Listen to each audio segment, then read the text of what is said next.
Shabbat Shalom, everyone. I want to speak with you for a few minutes about this week's Torah reading, Parashat Beshalach. This week's Torah reading contains the famous Shirat Hayam, the famous song at the sea that Moses, Miriam, and the Israelites sang as soon as they were through Yam Suf, as soon as they escaped from the Egyptian army that was pursuing them and that was destroyed in the water as the waters came back in after God had rescued the Israelites.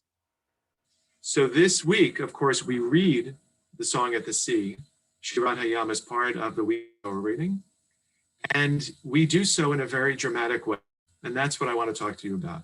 I want to ask a question about that reading, but first I want to just share with you the scene that we will have. So tomorrow morning, we'll read Shirat Hayam, the song at the sea. We will do so with special music. We'll do so with a call and response that is unique to a very few specific places in the Torah, and we'll do so standing up. There are only two Torah readings in the entire year that we stand part of the Torah reading. One is this Shabbat, Shirat Hayam. The other is Aseret HaDibrot, 10 Commandments, that we read next week in Parashat Yitro and all the way in Parashat Ve'etchanan in the book of Deuteronomy, in the book of Devarim, the retelling the 10 Commandments. The story of Shirat Hayam, of course, is the story of an incredible poem, beautiful words of thanksgiving, the statement of how grateful Bnei Yisrael is for God and for God's leadership, for God's redemption of Israel from Egyptian slavery. My question to you is a very straightforward question. Why is it that we stand for the reading of Shirat, putting that song of thanksgiving on equal footing with the 10 Commandments? We can all understand why we stand for the 10 Commandments. We can all understand that the 10 Commandments are an essential core of who we are as a Jewish people, of what Jewish law has to say about the world, about our relationship with other people. What about a song of thanksgiving that is beautiful, that is powerful, and yet why is it so important that we need to stand for? Why is it so important that we recite it every single day in our Shacharit service, in our morning service, every weekday, every holiday, every Shabbat? It's there every single day.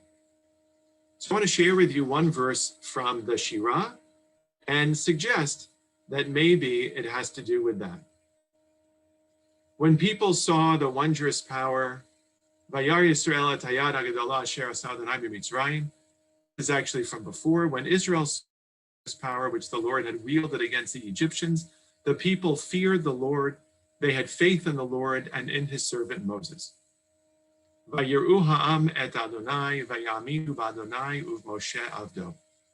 That's from right before the song itself.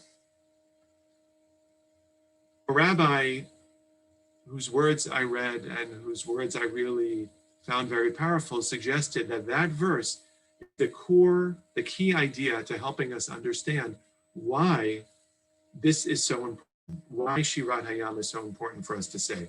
But in order to understand that, we need to look and see what happens right after Shirat Hayam. So what happens after Shirat Hayam? After the song at the sea, after Miriam sings her song, the people of Israel travel for 3 days. And then what do? Israel has no water. And the people complain. So God reacts to that by giving them water. Then soon afterward, they complain again against Moses and Aaron concerning food. God handles the complaint by doing what? By giving them food. These episodes of rebellion continue. But the next one concerning water again. It is amazing to think that so soon, just a few days, a few weeks after the song at the sea, this incredible display of God's power, the people had no faith, or they had broken faith. And yet, that verse that I read that was an introduction to Shirat Hayam spoke about their perfect faith. Rabbi Reuven Zichrono Livracha, a great rabbi and scholar within the conservative movement, especially the Masorti movement in Israel, taught that maybe our daily recitation of Shirat Hayam is actually not about the Shirah itself. It's not about the beautiful poem. It's not about that idea of thanksgiving. It's about that verse before the poem that sets the scene for the poem. Maybe, he writes, we sing Shirat Hayam every day and we stand for the recitation of it so that we can begin to understand what it must have been like for Israel to have Vayaminu Badonai uv Moshe Avdo, to believe in God and in God's servant Moses. What does it mean to be in awe of God and to have faith in God?